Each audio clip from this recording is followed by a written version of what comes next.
Une vidéo très courte sur la classe optional. C'est une classe très utile. Prenons un exemple ici. Ça, c'est vraiment une situation très typique que vous voyez très fréquemment dans les codes Java. Vous avez une méthode qui vous donne un string, supposons, ok? Je ne sais pas, une méthode. Et bien sûr, parfois, c'est possible que vous obteniez un null. Ça dépend de la méthode, bien sûr, mais dans ce cas-là, supposons que la méthode peut vous donner un string ou null. Ça veut dire, si vous voulez travailler avec le string, par exemple, vous voulez appeler la méthode toUpperCase, la première chose que vous devez faire, si vous ne voulez pas un exception, c'est vérifier que votre string n'est pas null. OK? Et maintenant, si vous voulez faire quelque chose d'autre avec les strings plus tard, par exemple, vous voulez ajouter ici le slash ici, vous devez encore une fois vérifier que le string n'est pas null. OK? Et on espère bien sûr qu'on n'oublie pas ça.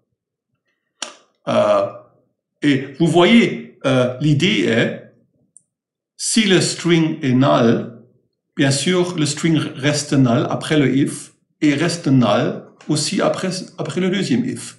Mais si le string s n'était pas null, vous voulez appeler la méthode toUpperCase et plus tard, vous voulez aussi ajouter le slash ici au string.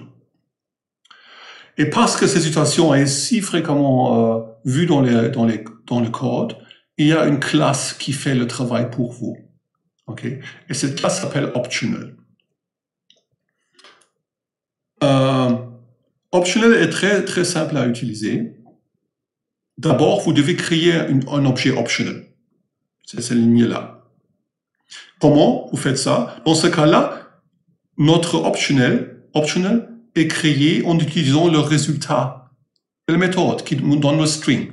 Okay? Ça veut dire qu'on utilise la méthode off. Okay? Ça veut dire, maintenant, ce qu'on obtient ici, c'est un optional qui contient un string, le résultat de la méthode SomeMethod that returns a string. Et maintenant, si je veux travailler avec le string, par exemple, je vais appeler la méthode toUpperCase, j'utilise la méthode map de optional. Et ce map fait exactement ce que vous attendez.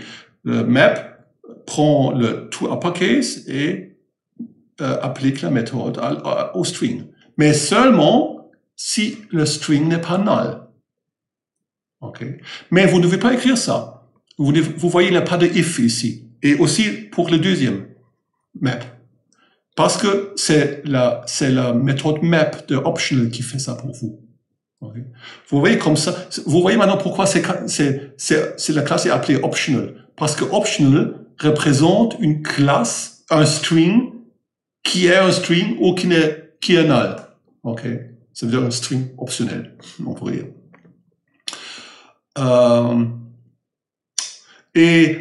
Souvent, dans ce sorte de programme, ce qu'on veut faire, à la fin, à un moment, vous avez vraiment besoin de string qui est dans le optional. Et pour ça, il y a une méthode, par exemple, qui s'appelle OrElse. Qu'est-ce que OrElse fait?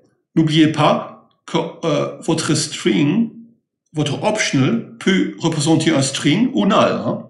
Et OrElse, qu'est-ce qu'elle fait? Si OrElse fait ce que vous voyez ici dans la partie ici.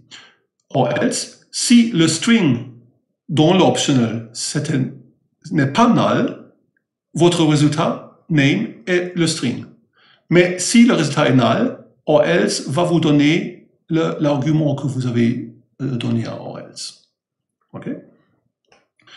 Et vous voyez, le code est plus visible. Attendez, je vais effacer un peu, comme ça, vous voyez ça. C'est beaucoup plus facile à lire et à écrire, ce code-là. Il n'y a pas de if, vous ne devez pas avoir peur que vous avez oublié un if quelque part et que vous risquez d'obtenir un null pointer exception. C'est la classe optionnelle qui fait ça, optional qui fait ça pour vous.